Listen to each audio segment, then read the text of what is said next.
Today we'll explain income and other criterion of development. In the previous video, we have seen that average income as a measure of development has its limitation.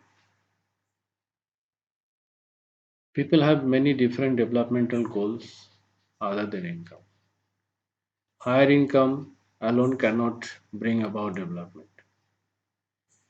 People not only think of better income but also have goals such as security, respect of others, equal treatment, freedom, etc.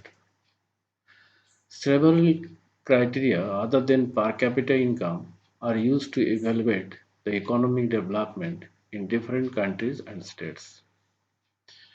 To understand this, let us take the following table where we have taken some selected states and in different columns per capita income according to 2012-13, infant mortality rate, literacy rate, net attendance ratio. These are the other than income, these three criterion we have considered. Average income, we know that the total income divided by total population. Infant mortality rate, it indicates the number of children that die before the age of 1 year as a proportion of 1000 live children born in that particular year. Literacy rate, it measures the proportion of literate population in the 7 years and above age group. And what is net attendance ratio? Net attendance ratio is the total number of children of age group of 14 and 15 years who are attending school as a percentage of total number of children in the same age group. So if you see the table, we find that Maharashtra has the highest per capita income and Bihar is at the bottom.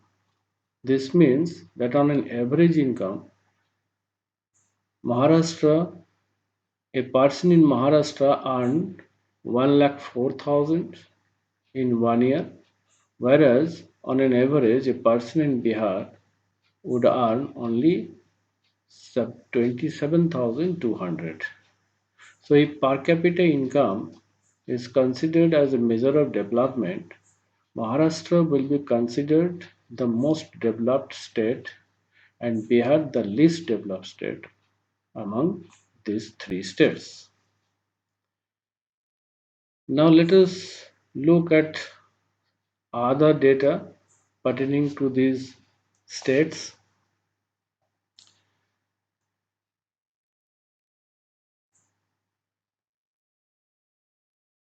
Kerala, out of 1000 children born, 12 died before completing 1 year of age. But in Maharashtra, the proportion of children dying within 1 year of birth was 25, which is more than double. That is, infant mortality rate in Maharashtra is more than Kerala, and Bihar is more than Maharashtra.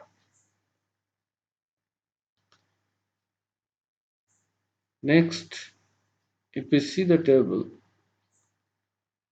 the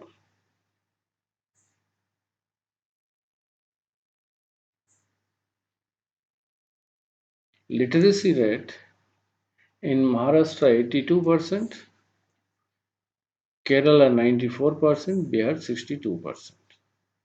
So Kerala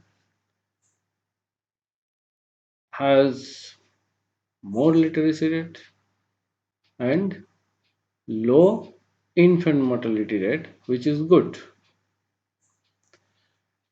Net attendance ratio. This means that two-thirds of children aged 14 and 15 years in Bihar are not attending school beyond class 8. This means that those who could have been in school are not there. So, from this analysis, we find that Kerala, even it has lower per capita income compared to Maharashtra, but the other indicators, infant mortality rate, which is better than other two states, literacy rate, which is greater than other two states, and net attendance ratio is also better than other two states. So, if we compare the other criteria, we'll find Kerala is developed state.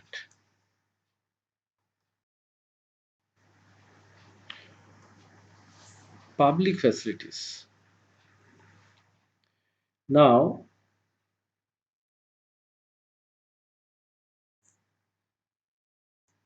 see this statement, money in your pocket cannot buy all the goods and services that you may need to live well. Why? Money cannot buy pollution free environment or ensure that you get unadulterated medicines unless you can afford to shift to a community that already has all these things. Money may also not be able to protect you from infectious diseases unless the whole of your community takes preventive steps. Actually, for many of the important things in life, the best way, also the cheapest way, is to provide these goods and services collectively. For example, think suppose there is one school and only one student and so many teachers. 10 to 12 teachers teaching in a school to a to one student only. Is it possible? Is it effective? Is it efficient? No. Similarly, if you think that it will be cheaper to have collective security for the whole locality or for each house to have its own security man, obviously for a locality. So, public facilities are services provided by the government to its citizen, for example, infrastructure, healthcare facilities, education, sanitation, public transport, water,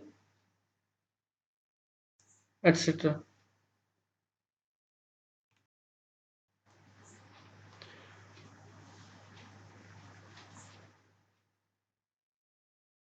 Human Development Index. It is a statistical tool used to measure a country's overall achievement in its social and economic dimension. Pakistani economist Mahbub ul Haq created HDI in 1990, which was further used to measure the country's development by the United Nations Development Programme. The United Nations Development Programme, they, it published that report in which it states the which country in its what position. Three questions were raised regarding what people want to or want in order to have good and cherished life. These are the indicators of HDI. First one is longevity. It is measured by life expectancy at birth. Life expectancy at birth means how many years a newly born infant can hope to live in this world. This represents element of health in the Human Development Index. Next, education or knowledge. This is measured by the weighted average of adult literacy and mean years of schooling.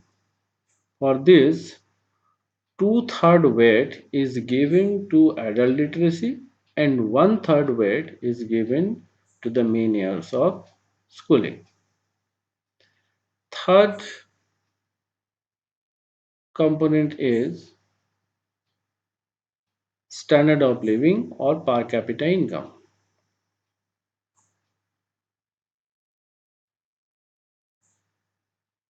Standard of living is measured by real per capita income of a country. What is real per capita income? Real per capita income is the income in terms of goods and services, with the real value of income of a country at purchasing power parity prices. That is adjusted for purchasing power of currencies of different countries. PPP, purchasing power parity.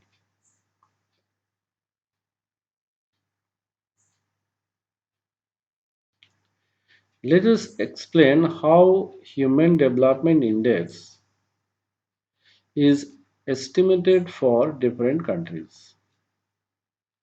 There are three goals of development, namely better health as measured by life expectancy at birth, better education or knowledge as measured by literacy rate, and standard of living as measured by per capita income, measuring in terms of purchasing power parity in US dollars.